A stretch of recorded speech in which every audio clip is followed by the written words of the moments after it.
And I was certain that I was damaged goods and that no one would ever want me. And moreover, God would be forever disappointed in me.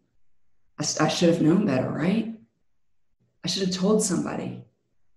I'm dirty, I'm defiled, playing over and over in my mind like a broken record.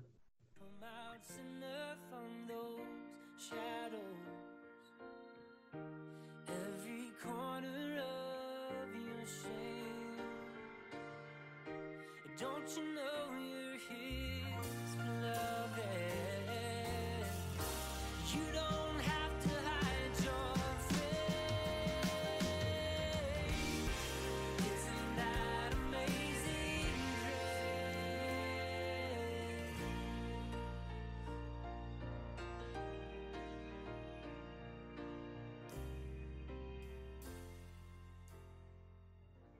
Hey, everybody, and welcome back to the Wednesdays with Watson podcast. I am so excited about our episode today.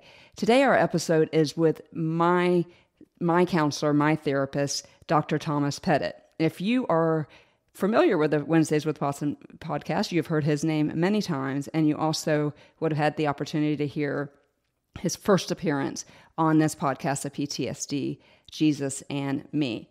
So Dr. Thomas Petit, located in St. Petersburg, Florida, is a trauma-informed therapist as well as a life coach. As I mentioned, he is my counselor, and if you've heard any part of my story, you know that I have mentioned his name many times on the podcast. And so as we end this season on highlighting childhood trauma and how we can heal from that, I am sitting across a Zoom meeting, which will ultimately end up on YouTube, and then on this audio from a man who had dedicated his life to helping people, and simply I would not be alive without him.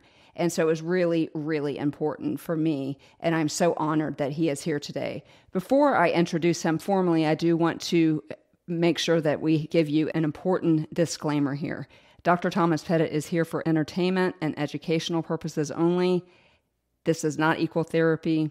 If you are in need of therapy, we always put links in the show notes for you to find that therapy. If you are in the state of Florida and you would like to reach out to Dr. Thomas Petit and maybe get into his intake program, if he has any room, I will provide that information in the show notes and you can take it from there. But with that being said, I'm so excited to welcome to the microphone Dr. Thomas Petit, who I lovingly call just Dr. P. So it feels weird saying your whole name, Dr. Petit. So welcome back to the Wednesdays with Watson podcast. You're a little bit of a celebrity around here. So I'm so grateful that you would take time on a Saturday morning and do this for us. I'm very honored and humbled, Amy, to participate in what you're doing. That is bringing help and hope to so many people.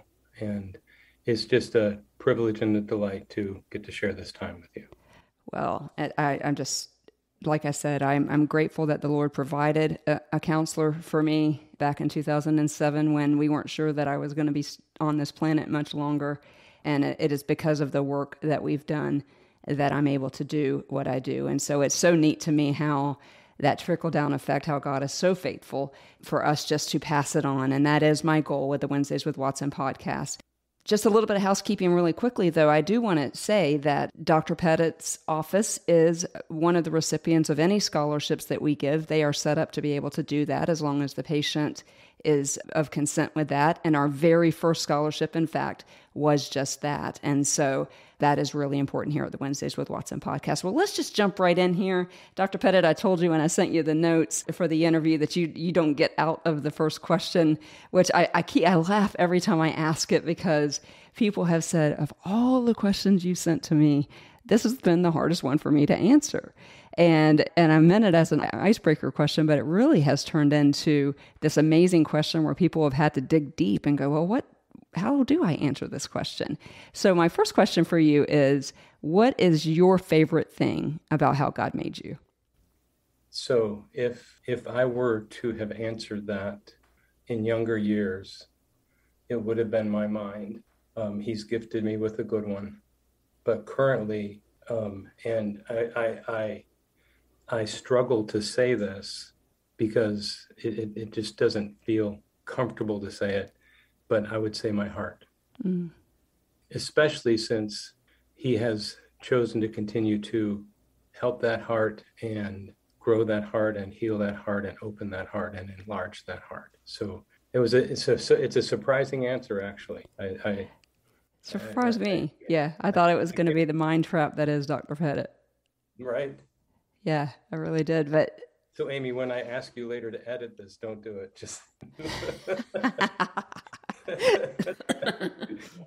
that's just hilarious. realize that, yeah, that's Well, just me being uncomfortable and saying, that's the point, and it could be a conversation that you and I have much more frequently. Is like, why is it difficult for us to say nice things about ourselves? You know, even a psychologist was like, I'm a little bit uncomfortable saying that, and so I think that we want to leave all of that, and edit it out, because I want people out there to know that if you struggle to find the favorite thing that God made about you, that we all do. Even people with letters behind their names that have spent a career 30 plus years of sitting across the room from somebody and helping them.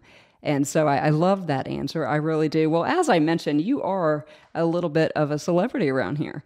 I get messages all the time asking for your contact information. And what would Dr. Pettit say about this? And I'm like, I don't know. Why don't you call and make it an appointment? And so people are going to be so happy that you're on the podcast today. But this next question is a little bit selfish on my part, because I want to know, because I don't think I've ever asked you.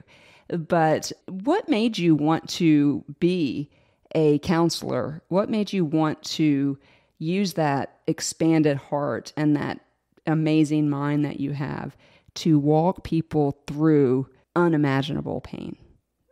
What was the impotence for that for you?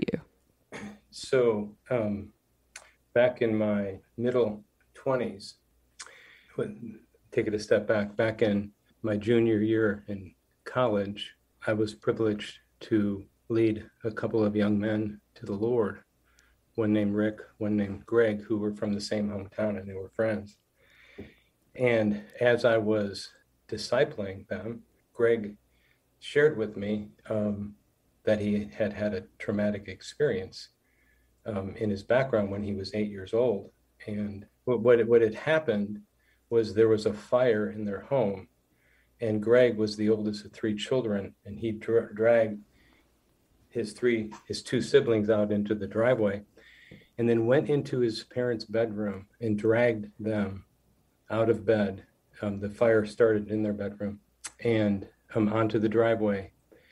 And evidently some neighbor had called the ambulance, and just before the ambulance came and took his parents to the hospital, the last words Greg ever heard his father speak were, "Damn it, Greg, get back to bed."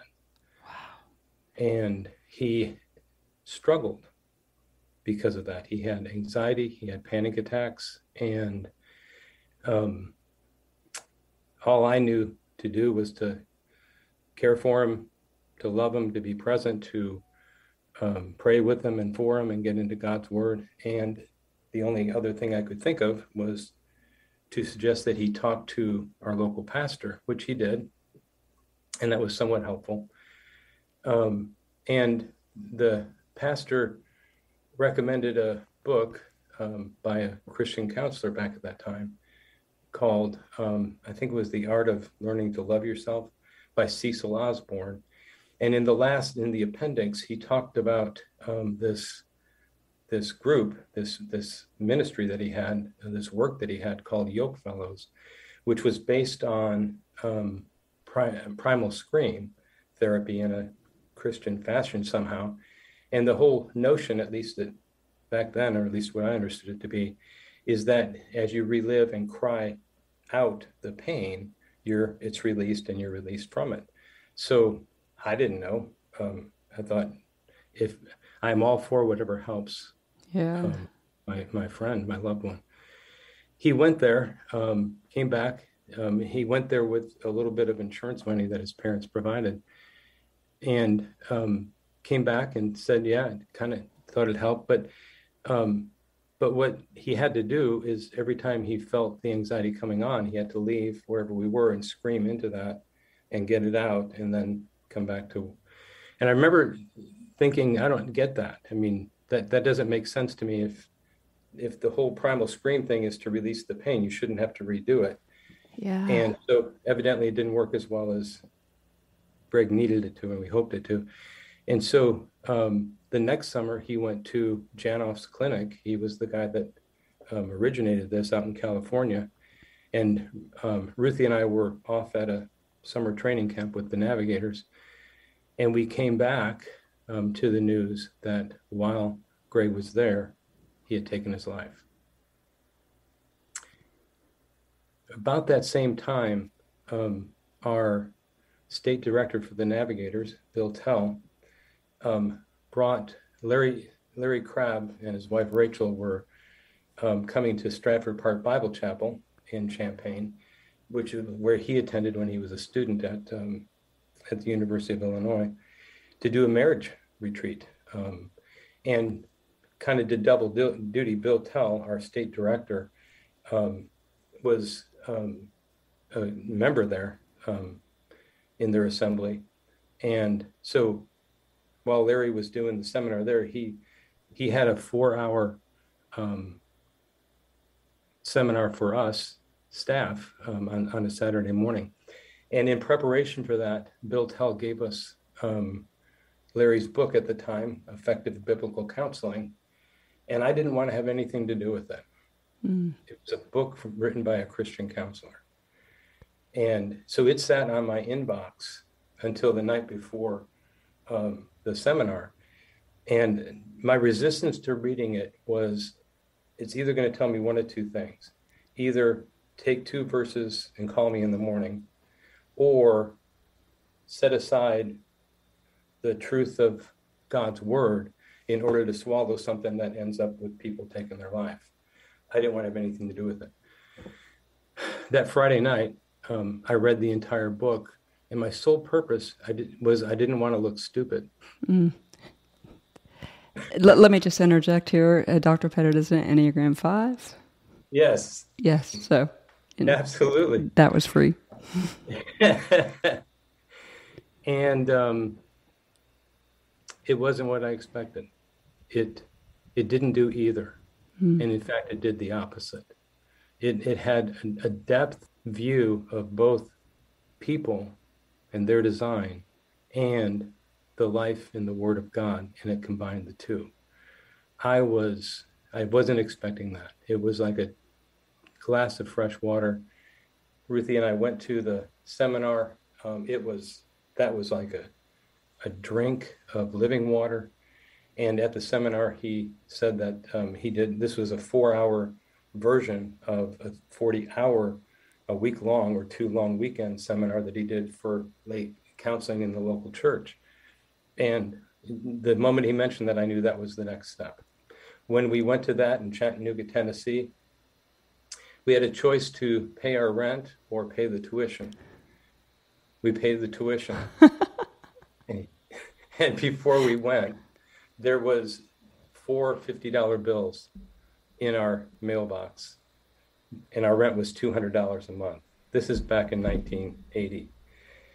When we went there, he mentioned on the first day that he and Dan Allender were leaving private practice in Boca to begin a master's program at Grace Theological Seminary that next fall. And I knew in that moment that was our next step. So that's how it happened. Wow, the late great Dr. Larry Crabb.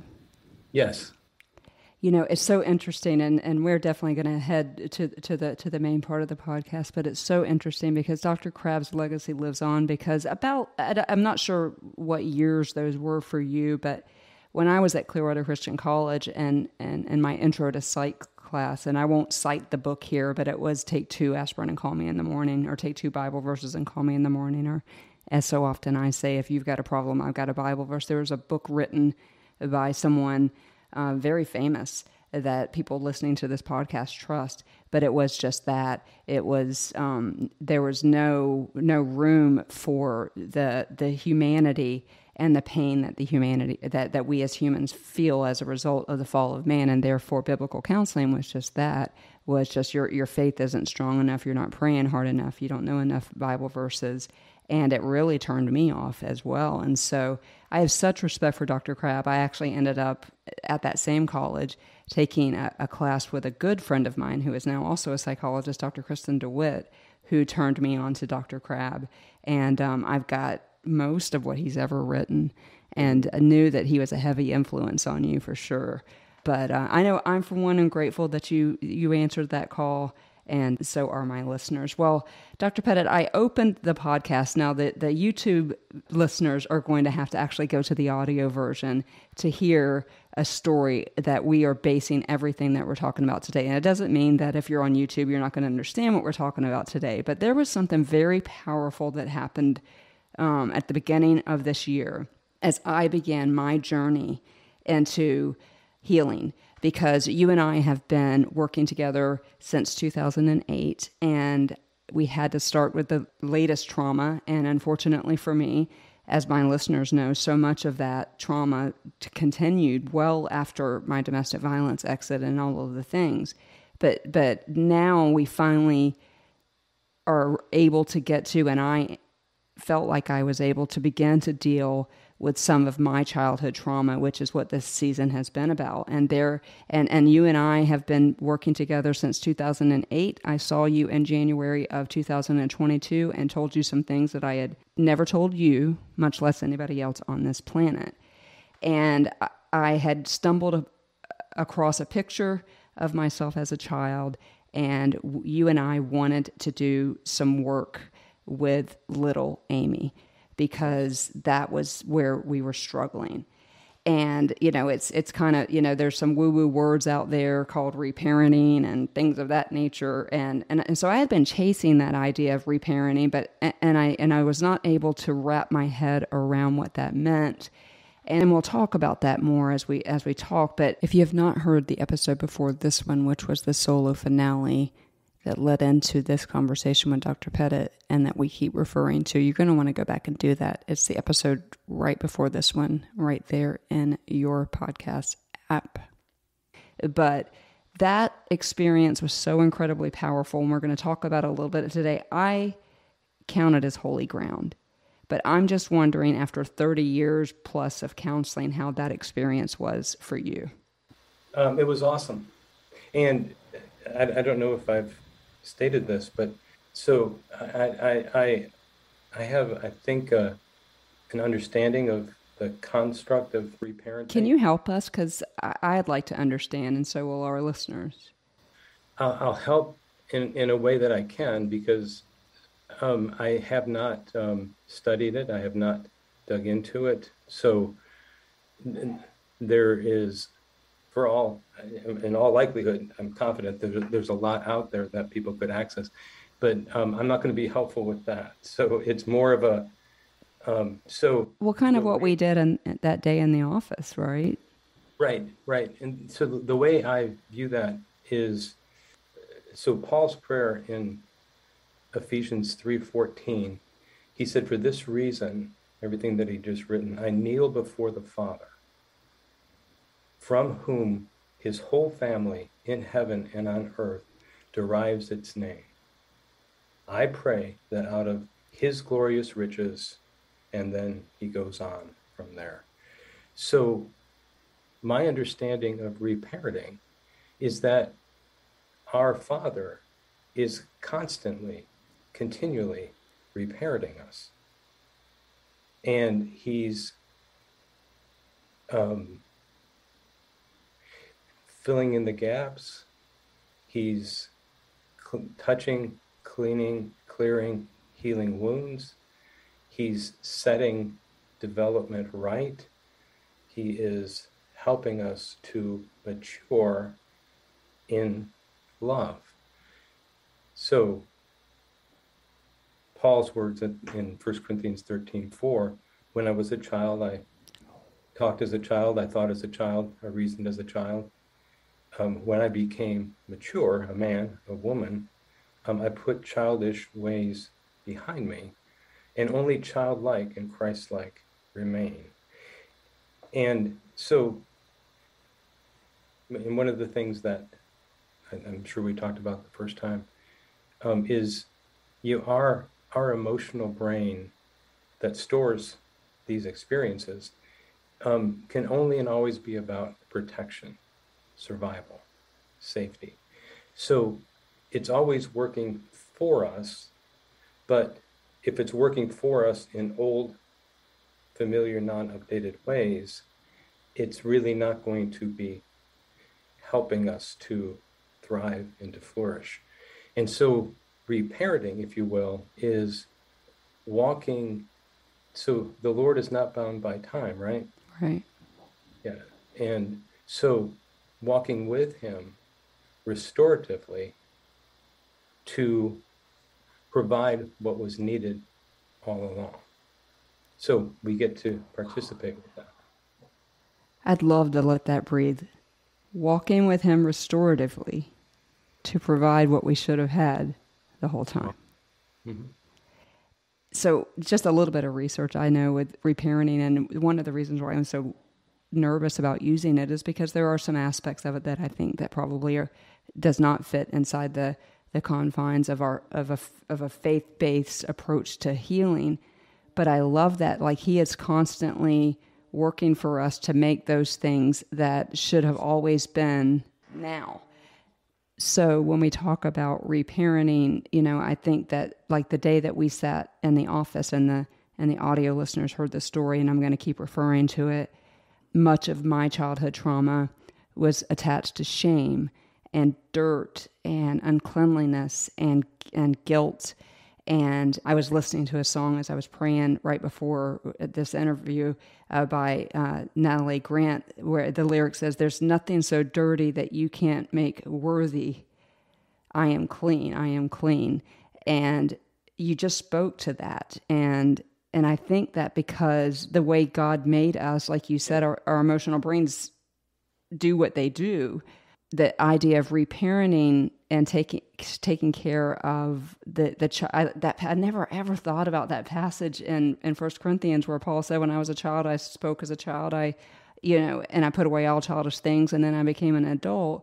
But when we look at the innocence of a child and how mine was taken, and so we're sitting in your office with a picture of a 7-year-old Amy, and I'm telling you things that I've never told you before that I have attached to shame, mostly sexual abuse, and as it progressed through my life from the ages 7 to 15, and literally we are using EMDR, which has been well documented also on this podcast. And so you guys, we don't have time for that today, but this was one of the reasons why that session was so effective for me to go back to, because you pointed me back to the ultimate reparenting, our Father who does want you to be like I meant you to be all along, to what you just said, right? And so the visual of it, and again, the audio listeners will get the whole story, but the visual of that board with that picture of 7-year-old Amy and my clothes were dirty, and I'm just now remembering that, and the irony of that in this and in the context of this conversation, my clothes were dirty, not greatly taken care of in the picture, clearly, and that doesn't surprise anybody. But to think of reparenting on a more macro and more important level than us trying to reparent ourselves. And I'm not saying we shouldn't do that. And you've given me some really good tools to take care of little Amy, like do this for little Amy, because little Amy's amygdala, for example, was not damaged, but affected, the hippocampus, all the sciencey things. And so there is this idea of reparenting, and I'm air quoting, and that way as we walk through counseling. But to think of our Father, Jesus, the star of the story, which is so often mentioned on this podcast, being the ultimate reparenting, who is moving us into a world into where all things will become new. And I just imagine us walking around heaven as children, jumping in puddles, and the street lights never come on, and we never have to go inside. And there's provision for us and all of that. So I love that you, to me, that's what reparenting, that's the only thing that's going to stick. And do you believe that day in that office, because that day stuck? I know EMDR, I know the science of EMDR, I know why it stuck. I walked out of that office I walked in feeling dirty. We even wrote the names on the board of how I was feeling, and I walked out feeling white as snow. One of the questions I was going to ask you is, why do you think that stuck? I think we might have just answered that question, but could you expound? Yes. So there's two reasons that stuck: an outside reason and an inside reason. So the outside reason is, as far as I can discern and distill, and this is certainly true for memory reconsolidation, which is a part of what we're doing. We're opening up an old memory that's been stored a certain way, and we're providing a new true message, both in picture and word form, that provide the emotional brain with a transformative new meaning experience. And I think I may have mentioned this the last time, the example of being out on a walk, and you and three friends, and you're just enjoying the stroll, enjoying the conversation. You turn a corner and all of a sudden you stop dead in your tracks, and your arms go out and you stop your companions in your tracks. Well, all of your cortices are going to be offline because you just got hijacked by your amygdala, because you perceive some kind of threat. And even you wouldn't know what, all three of you were like, what just happened, including you. And then because you're immobilized, you're safe, your cortex would come back online and would join your emotional brain. And you would all of a sudden realize that right before that happened, you saw something out of the corner of your eye, something long and squiggly on the side of the road. Your emotional brain, based on prediction error to keep you safe, read that as snake, commandeered your body, you commandeered your friends. Thank you, emotional brain. Yay. Now we're safe. And all of you look over and you realize, yes, you did see something long and squiggly, but you see the picture of a stick, not a snake. You hear the word stick, not snake. And your emotional brain has a, wait, what? Oh, sticks at least laying on the side of the road can. In fact, if you and your friends had seen either a root, a vine, a hose, or a stick, all four of those, any of those, would provide that transformative new meaning experience that would help your brain to go, wait, what? Yeah. Oh, yeah. So that's the outside part of it. That's the mechanism. The inside part of it is you were touched by the Spirit of God in a restorative, transformative way. So that part of your brain is different than it was before that time. It's probably even structurally different, right? Yeah. Because you talked a lot of, yeah. If you dive deep into that, we would see, holy cow. Yeah. Yeah, it's so interesting because I want to read this. So YouTube listeners, you're going to see me looking down because I don't want to get this wrong. But the amygdala, we're not going to go into a whole lot of science today because we've done that before. But the amygdala is really important. And I want to give people hope, just like Dr. Petit just did, because that day in his office, because I had the visual of a 7-year-old Amy, and I'm sitting across from you as... Actually, I think it was late last year because I was 49 because I journaled it. So 49-year-old Amy was staring at 7-year-old Amy. And to your point about the stick, so something about the visual in my brain, being able to reconsolidate and all the things. And again, we're not going to get into the science of that, but I do want people to understand that, even because I saw this graphic the other day and I'm not sure how I feel about it. And so I wanted to ask you about it, but it was a doctor who specializes in trauma and anxiety, although he's an MD. But the graphic read, the amygdala never forgets anything that has hurt you. And like I said, there's episodes that we go into the science of this, but I kind of read that when I first saw it as, great, I'm never going to live a life without remembering all of the pain. And because we're talking about childhood trauma, I know that there are listeners out there that feel like they're going to live the rest of their lives remembering the pain. Never forgets, So what we did that day was pretty much reprogramming my amygdala. Is that correct? Yes. Cool. Yes. Yes. And there's a whole new neuronal network Yeah. in your brain that is connected and flowing that wasn't there before. Absolutely, because now when I think about those abuses, the night before last, actually, you and I had a session a couple of days ago. That night, I had a dream about the prison room. Mm. First time in a long time, and but I bounced back from it so much faster.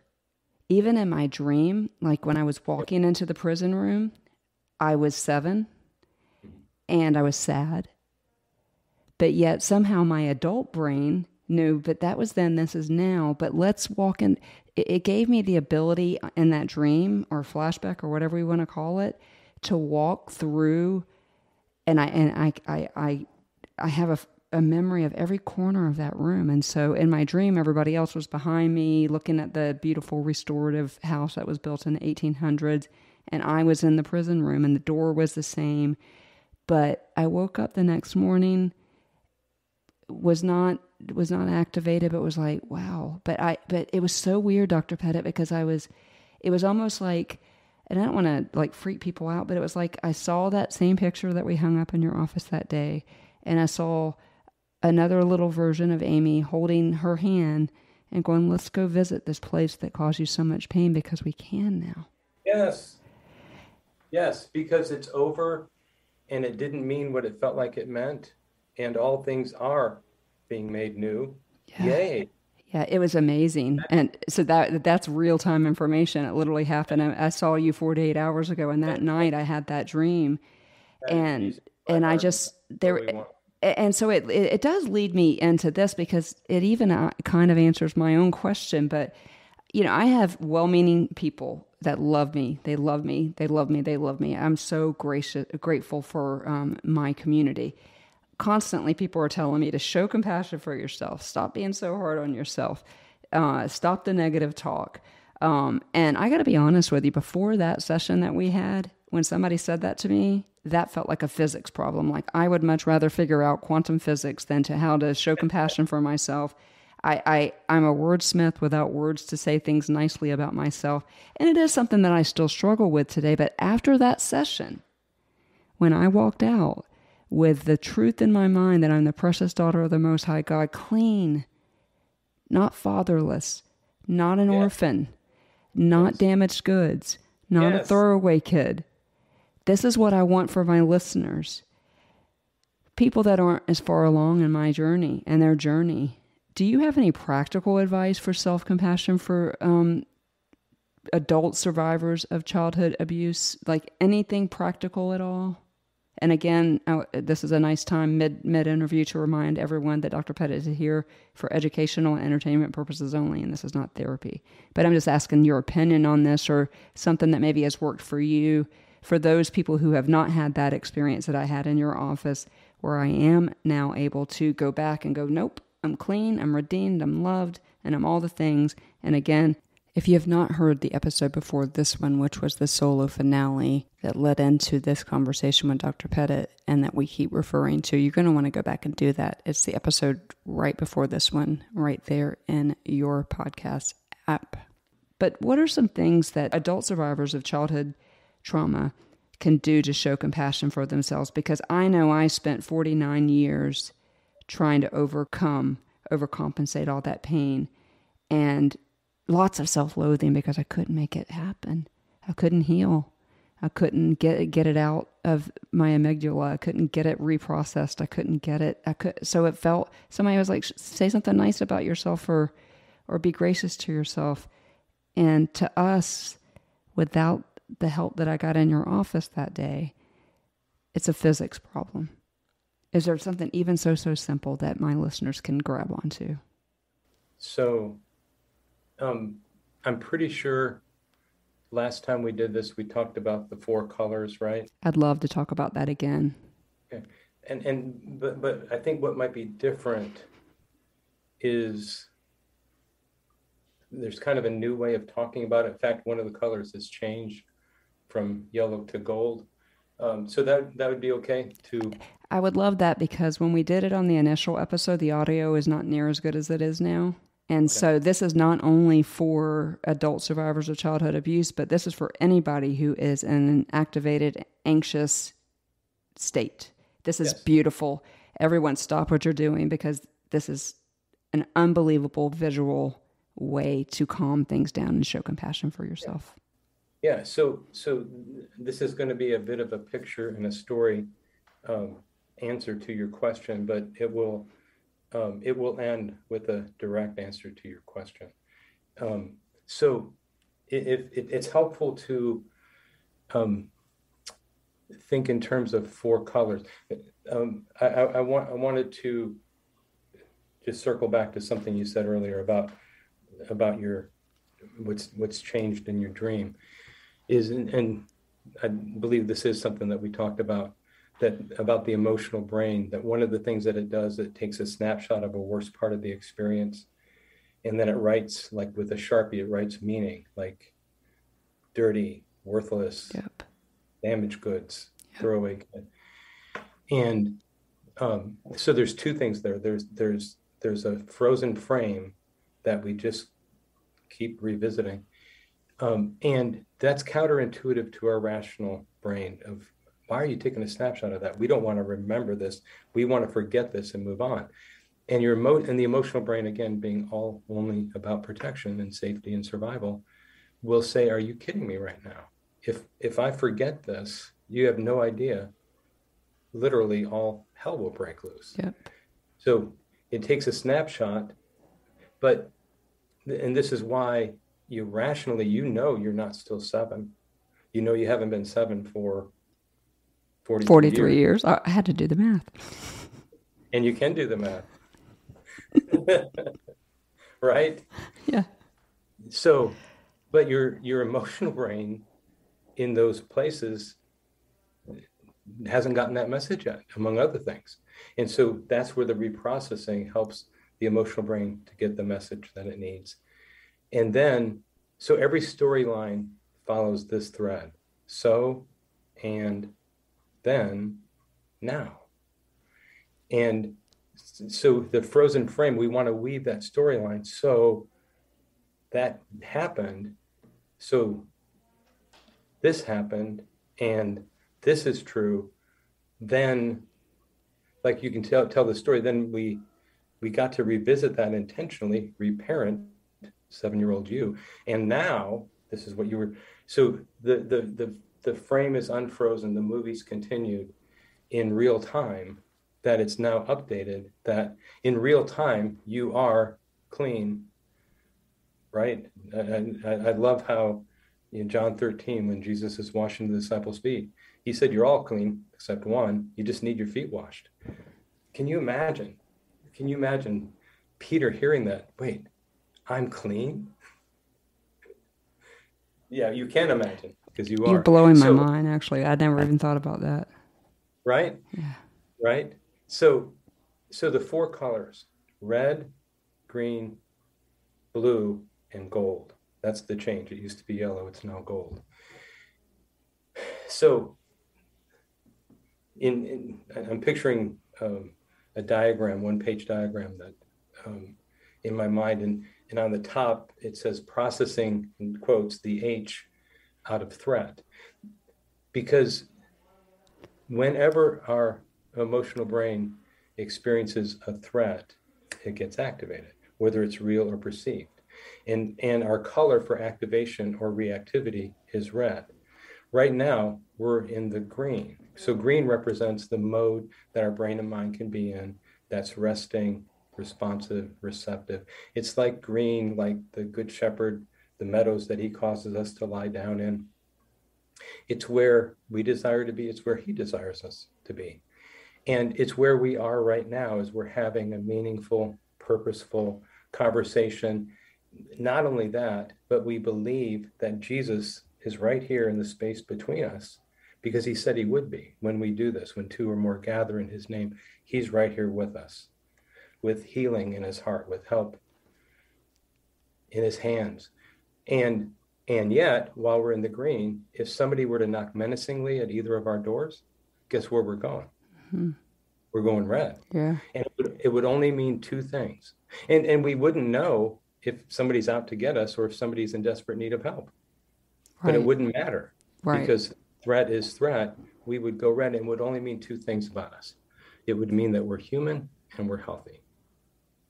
We were made to go red when we experience a threat. Yeah. So, and we want to go red when we experience a threat. If somebody is chasing after me, I want all the adrenaline. I want the cortisol to take my rational brain, my prefrontal cortex offline. I want to get strong and I want to get safe. I don't want to be green if somebody's chasing me. Right. Yeah. You don't want to be chilling out on the green pastures. Yeah. But I also want a way to get back to the green when I'm not being chased, when it's not just a perceived threat, but it's an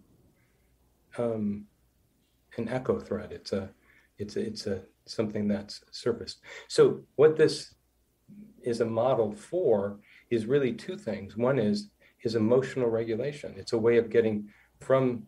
It's a way of normalizing the red. Of course, I'm human, and I've experienced some things, so of course I'm going to go red. But it's a way to get back from the red to the green. And so it's a way of emotional regulation, but it's also a way of trauma clearing and healing. So it combines both together. So imagine a blue circle. That's the blue color. So blue is the place of healing. It's the place of integration. It's the place of safety. It's the connection between the seen and the unseen, right? So right now, we're in our homes, in our locations. We can see each other through Zoom, and simultaneously, we are seated with Christ in the heavenlies. Yeah. Wow. Right? Mind blowing. That's that truth connects us with the seen and the unseen. Both are true right here, right now. So that's the blue. And also, if we could represent the blue kind of on our forehead being like a blue circle on our forehead where integration occurs in our brain, between the hemispheres, between the parts of the brain, the cortex, limbic system, brainstem, out the body and into life. That's the blue. And the other thing it represents is our window of tolerance. Now, if you were to Google window of tolerance, you would see squares and rectangles, but I prefer circles and round things, or a portal, if you will. Ooh, a portal. Ooh. Yes, that's how I view it. And so if you looked at the experience above being pulled out of center into the red, so you've got now you've got the green inside the blue, you got the red outside the blue, and you've got the gray and the black outside of the red, right? So that kind of represents storms and that we've been through, or even that we're going through. And so if you were looking online and you saw a window of tolerance, you would see what's above it called hyperarousal. So that's getting agitated, getting anxious, getting irritated. That in more intense forms, that's flipping our lid or freaking out, right? Mm-hmm. Yeah. So that's human to get up there, but we just want a way back as quickly and as effectively as we can. So you would see hyperarousal, and your rational brain would go, wow, okay, that's a really big term. I like that. But in yellow on top of the red, so the emotional brain can get it, there's just two little words. Uh-oh. Uh-oh. The emotional brain goes, I know what that means. I've experienced that. Then on the bottom, the big term would be hypoarousal, and that's getting too low, getting too sad, uber sad, feelings of despair, of hopelessness, of helplessness, of shame, of guilt, depression, despair. that would be hypoarousal. So we're drawn out of center by those experiences. We want to way back up, Back right? up. And then Into the portal. yes, into the portal, yes. So if you imagine then, if you're looking at the paper on the right, which represents the future, so the two little emotional brain words for hypoarousal would be, oh no, or oh crap. Yeah. Yeah. Or some version of that. Yeah, or some version of that. Then off to the right, that can drag us out of center with respect to the future, are just two little simple words, what if? And that's where fear commingles with possibility. What if this happens? And what if this happens? And what if this doesn't happen? And again, it's human to get out there, but there's no life out there. And we want a way back to center. And then what can drag us off to the other side, to the left on the piece of paper, would be the if onlys. If only I hadn't done that. Yeah. If only I had done this. If only this hadn't happened. And so that's where you get more into regret and the other little emotional brain words. So up here is what do I got here? Is boom, down, oh no is doom, what if is loom, and if only is gloom. And on the green on the inside, we've got room and bloom. Wow. Right? That's new. That's updated from what we've had before. Yeah, those are words of the emotional brain. So imagine if we find ourselves in the red, it caught up in childhood, like a childhood flashback or something like that. Childhood flashback or a present experience that is connected with a childhood meaning. So let's say, just for example, we're down in the oh no, the doom, the sense of. So wherever we are, we're going to come back to that one. But wherever we are, imagine when we're aware of that we see right at our feet a golden bridge. And that golden bridge, there's 6 planks that walk us across the blue and back into the green. Wow. And we're going to come back to the 6 planks. But let me illustrate it. So not too long ago, last year, I said something to someone I care about. It was well intended, but it was poorly aimed and poorly timed, and I hurt my friend. And thankfully and graciously, they made me aware of that and provided opportunity for me to do what I could to set that right, which I was eager to do and so grateful for. And I did. Afterwards, I couldn't shake it. I was down in the oh no. How could I have done that? How could I have said that? How old am I? I'm 67 years old. I've got 38 years of experience. Yeah, I'm a good counselor. I've got a lot to offer. That was a rookie error. How could, and it just kept getting louder and stronger, and I couldn't shake it. It would drag me out of center every chance it got. So the Golden Bridge shows up. And the first plank on the Golden Bridge is, they're all questions. It's 6 questions. The first plank is, what does this feel like it means? And what left out of me is all is lost. That's what it felt like it meant. All is lost. And so now, oftentimes, what we tend to do, either with loved ones or with ourselves, is we tend to try to counter that. No, nothing's awesome. It was an honest mistake. It's human to make a mistake. We'll try to rational brain help that. There's no help in that. We stay with it. The next question is this familiar? Have I experienced this before, and when? And when I asked that question, my mind went back to a moment when I was 7 years old. And it was something that I'd already thought about, but I hadn't accessed it through the felt meaning. So I was taken back there. And what it was my dad was a life insurance salesman for Northwestern Mutual for all my grown up years. And this Saturday, I got to go into the office with my dad, and I felt important. I felt special. I felt big. I got to sit in his swivel chair and look at all these manuals that I just knew my dad had memorized, and got to see where the sausage was made. And then there was a little metal 2-drawer file cabinet that had a knob on it that looked like it just needed a 7-year-old to push it in. So I did. And when it clicked, my dad, in my little 7-year-old mind, erupted. What was that? That wasn't the file cabinet. What did you do? That I don't have a key to that. Those are my important files. Oh my goodness. All's lost. I had single-handedly ruined my dad's career. He would never sell another policy. We wouldn't eat anymore. We would go homeless. We would lose everything we had. And guess whose fault it was? This guy.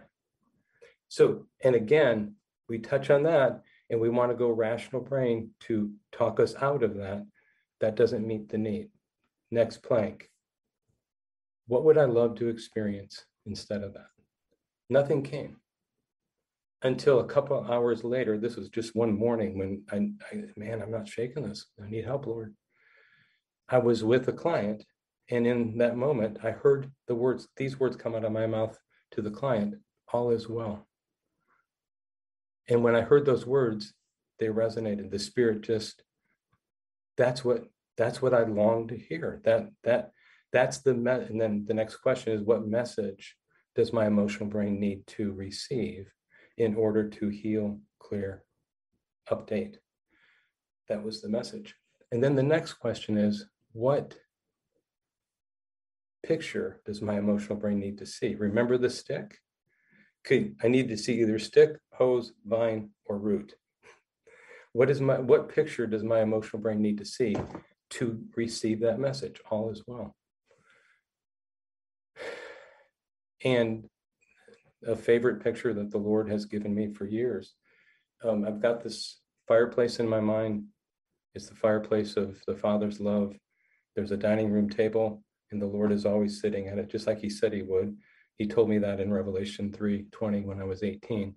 He's never left, and it's my come to him, come as I am. And I sensed an invitation that I can put my mistakes on the table and my feelings about those mistakes, and he's going to take them and not just forgive me, but he's going to reweave that in a way that only he could do to bring in a unique good for that person and for me. And now that I'm telling the story, maybe for others. That was the image. So I saw myself taking that mistake, that misspoke word, and whatever damage it may have done, and the meaning that it had for me, and watching the Lord just warmly smile and take that and go, well, I've got this. Watch what I do. And I was back in. Then the next question is, what word does my emotional brain need to hear? Already had that. Or what song would you touched on one this morning? And then this is a question that just was added this morning, just in light of our time together. Once we step into that green and into that green pasture, the next question, I have to look, I wrote this down. In light of this now being true, what would you love to say or do? And I saw myself just skipping, carefree. He's got it. It never dragged me back out there again, just a walk. So all that to say, take his hand and walk across the Golden Bridge. Wow. I'm sorry, I was a little mesmerized. People on YouTube can see that I feel like I'm actually in a counseling session. Dr. Petit has actually drawn a picture of this process that he is talking about, and that will be on my Instagram page. So make sure you are following us on Instagram. You crack me up because I know you're also a Bible teacher, and so the alliterations and the words that sound the same and things that you and I both really share that love.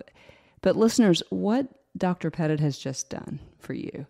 Now, while you may not experience the permanent, and it has been permanent, reframing of your trauma, as I did that day in his office, and as the audio listeners heard at the beginning of the podcast, the story, what he has just done for those of you who have not had the opportunity to experience what I did in his office that day. And he told, Dr. Pettit shared this color picture a couple years ago, about 18 months ago on the episode that he was on. It was a little bit different. This one I love because it does allow people who can't afford counseling, who for whatever reason are living with the memories and the torture of childhood abuse in particular, I'm thinking. Shame is the thing that comes to my mind the most. And so I know for me, before that day in that office, and even now I have to catch myself, because my question to you was how, and you just beautifully said, this is how you show compassion for yourself if you've been through childhood trauma, or if you've not, if you're just living in this world right now and something has, we've seen the stick, and it could mean any number of things in 2022, and how to get out of the doom and gloom and the oh no, and out of the, get back into those green pastures. And for me, I just think that the vision that comes to my mind in this story is Psalm 23, where I can lay down in that green pasture, and there's no fear, there's no activation. And for some of you out there who have not had the experience that I had in Dr. Pettit's office, and you can come back to this podcast and listen to it. For example, let's say I didn't have that experience in your office, and I had that dream about the prison room that I was locked into as a child. I would have this tool, this compassionate tool, to show myself, okay, Amy, you're not in the green anymore. Let's walk over the bridges and let's ask these questions. What does it mean? What do I want it to mean? What picture comes to my mind? Or for me, most of my listeners know how much I love music. And again, I cited that song at the beginning. What gets me back to the green pastures where I can lay down by the still waters and be oh so nourished. And so the whole purpose of this season was for those of you out there all across the world. We're on 6 continents. For some reason, nobody listens to us in Antarctica, but we are on 6 continents, and there are so many people out there without access to a Dr. Pettit, to science, like we've talked about. We've used some fancy words here, the amygdala, which is God's way of protecting you from danger, whether it's a stick. We've used the cheetah analogy. You can go back in the first season and listen to Dr. Pettit's beautiful cheetah analogy about that. But I think the way you just answered that question is the way we show compassion for ourselves as childhood trauma survivors is pay attention and find a system like this, if it's not this, something like this,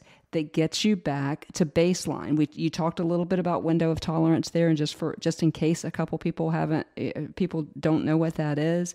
By definition, window of tolerance is anything that pushes us outside of our brain's ability to regulate and not push us into activation. Am I correct, kind of, on that definition? Yeah, window of tolerance is what keeps that from happening. Right. When it happens, whether it's a flooding or a flashback or a memory or a fiery dart, and because there were some fiery darts involved there. You're the worst counselor, the worst human being, the worst friend on the planet. Right. So, okay, if I just add to that a little bit. Absolutely. Okay, so there's 3. Talking about filling in the gaps, providing what was missing, and then removing what shouldn't have been there. 3. It helps to view the 3 basic needs of a child are for protection, nurturance, and guidance, and then on a concentric circle beyond that. It would be involvement, participation, love, help, wisdom, truth, or development. So like we talked about at the beginning with 1 Corinthians 13. So the removal of, or the sending away of childish ways, what remains are childlike and Christ-like.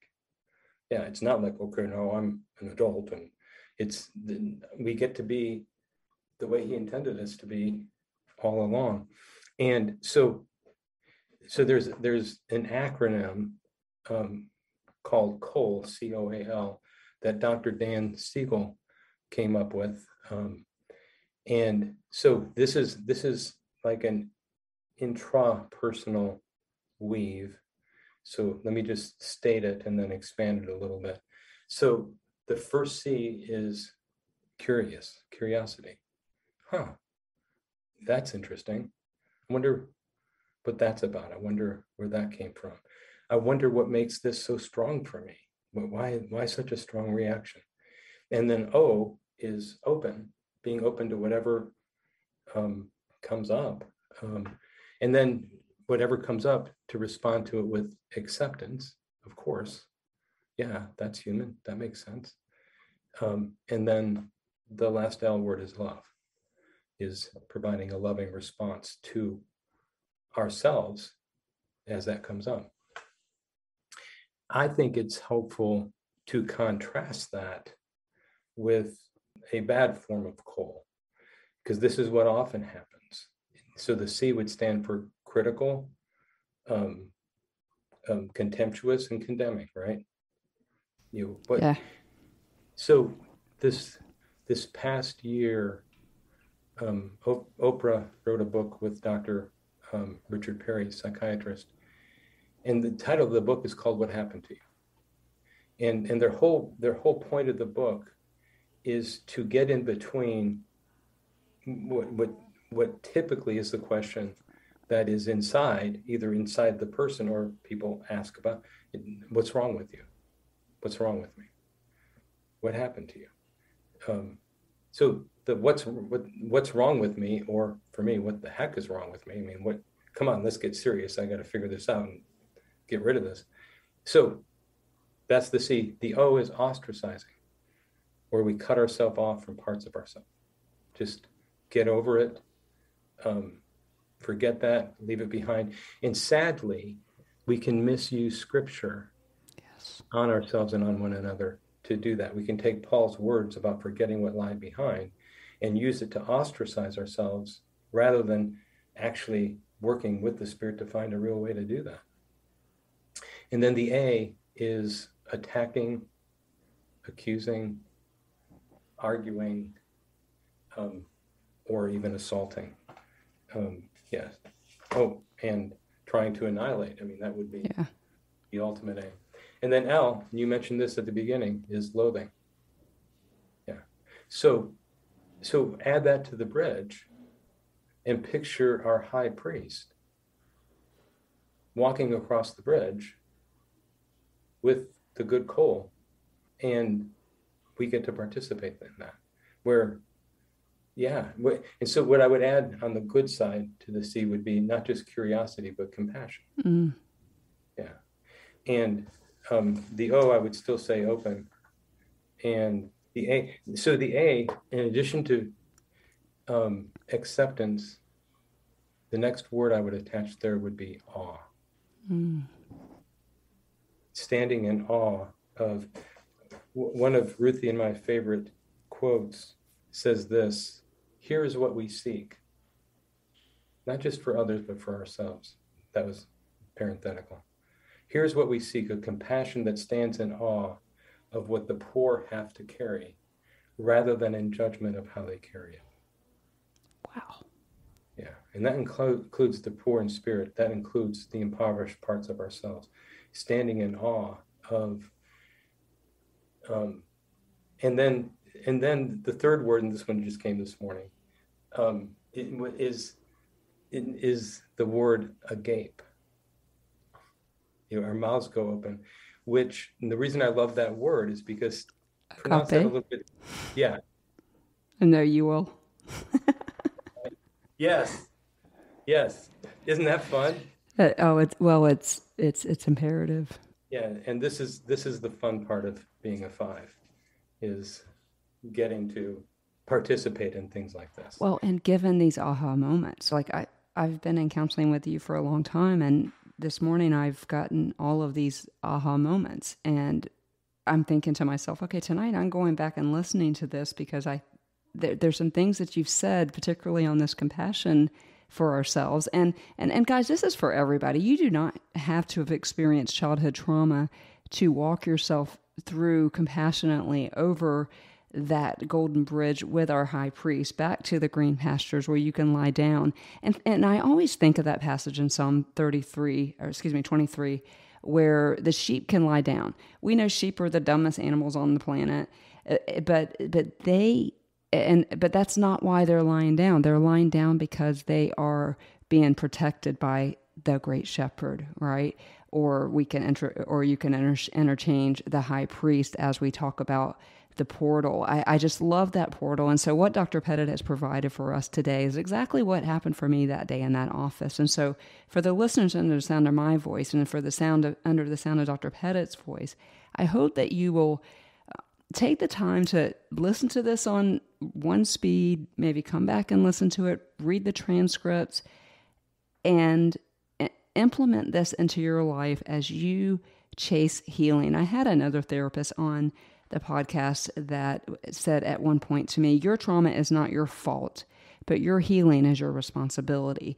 And as unfair as that may sound, and I'm not even quite sure I 100% agree with it, I believe that my healing is ultimately in the hands of the star of the story. However, if the star of the story gives me access to help, like a counselor or like a podcast or like a book, Dr. Dan Siegel, by the way, is somebody that I highly recommend. A lot of the stuff that I've learned from books from him. But what we've tried to do for you here today is provide for you ways to, quote, reparent, if you will. Neither of us really have researched what that means in the actual psychological world because that's not important to us. What's important to us is that you hit on something, Dr. Petit, that I want to make sure the listeners heard, is what children need. There's 3 things that they need. And even for me, I want to move forward and make sure that as an adult that I am meeting those needs, because then I'm going to be less likely to be self-critical. I'm going to be less likely to go, why? Because I'll do something like, can't find my glasses. I'm so stupid. Why can't I find my glasses? I'm so dumb. I can't, why do I do this? Why don't I put them in the same place? And I begin to indict myself. And now I'm out of the portal. I'm not anywhere near the golden bridge. I'm certainly not looking to my high priest or my great shepherd. And so I hope that what we've provided for you here today is going to yield for some of you the peace and the healing from childhood trauma as we close out this season. Well, Dr. Petit, you've been amazing as always. I do want to give you the last word as we close out the podcast. To anyone who is listening, you and I get to speak all the time, but I'm always grateful for words that come to me. But that's not really the purpose of this question, though I know you well enough to know that will be included. But I would love for you just to give parting words to the Wednesdays with Watson listeners, to encourage them. If you have experienced particularly childhood trauma, only because that's what we're focusing on, but any trauma at all, we have really tried to help you today. And I hope that has happened. And so Dr. Petit would love to give you the last words on the microphone. Let's continue to join hands with Jesus and one another, walking across the golden bridge, working with the Father, partnering with the Spirit to fill in the gaps, clean and heal the wounds, restore healthy development, release Christ-like, childlike freedom and love. And may it be so. And may it be so. And guys, remember, there's nothing so dirty that he can't make worthy. He has washed you with his blood. You are clean. Thank you so much for being here with us today, Dr. Petit. Thank you for inviting me, Amy. This has been a treat. It's always my pleasure, and I know that my listeners will benefit from it. Well, guys, thank you so much. We are at the very end of season 3. It has been a journey. If this is the first time that you have heard a Wednesdays with Watson episode, I would love it if you would go back to the very beginning where you can hear my passion, my story, and you can even hear throughout the episodes, particularly solo episodes, how I have healed because it's possible. There's such hope in Jesus. There's such hope in the star of the story. There's such hope in community. There's such hope in counseling. And while we're talking about counseling, that is the mission of this podcast, is to provide funds for pro bono counseling for people who cannot afford it. If you are interested in helping us in that journey, just click on that Contact Amy link at the very top of the show notes. Coming up in season 4 in September, we'll have a couple tweener episodes, but coming up in September is an entire season on forgiving trauma makers, and we hope that you will join us. Until then, you know that I never leave a microphone without saying the same words over and over. I mean it with every single fiber of my beating heart. You are seen, you are known, you are heard, you are loved, and you're oh so valued. See you guys in 2 weeks. Let my life glow.